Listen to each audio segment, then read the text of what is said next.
नमस्कार, स्वागत है आप सभी का न्यूज प्लस 21 में। मैं हूं आपके साथ अंजलि। आइए एक नजर डालते हैं दिन के टॉप 10 बुलेटिन पर। छत्तीसगढ़ के नए सीएम का नाम लगभग तय। रायपुर में बीजेपी के पर्यवेक्षक विधायकों से करेंगे रायशुमारी, फिर किया जाएगा नाम का ऐलान।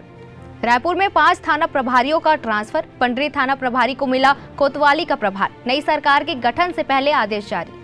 तेलंगाना में कांग्रेस की 6 गारंटी पर रेड्डी की मुहर। महिलाओं किसानों को कैश मदद, 200 यूनिट की फ्री बिजली, बेघरों को जमीन देगी सरकार। धारा 601 केस में सुप्रीम कोर्ट ने सरकार से पूछा 1966 से 1971 तक असम में कितनों को नागरिकता दी गई।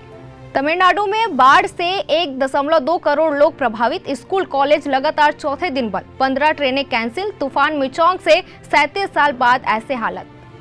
एनसीईआरटी इंडिया भारत में फर्क नहीं करता। किताबों के नाम बदलने की सिफारिश पर शिक्षा मंत्रालय बोला, हम भारतीय भाषा को बढ़ावा दे रहे हैं। भारतीय मूल के समीर शाह बीसीसी के नए चेयरमैन होंगे। सुनक सरकार का फैसला, हफ्ते में 3 दिन काम करेंगे। सालाना 1.67 करोड़ सैलरी मिलेगी। टाटा पावर का मार्केट कैप 1 लाख करोड़ के पार। इतने मार्केट कैप वाली टाटा ग्रुप की ठगी कंपनी बनी। शेयर ने नया हाई भी बनाया। भारत ने साउथ अफ्रीका में 62% T20 जीते। वही वर्ल्ड कप भी अपने नाम किया, लेकिन टेस्ट सिर्फ 17% ही जीत सके।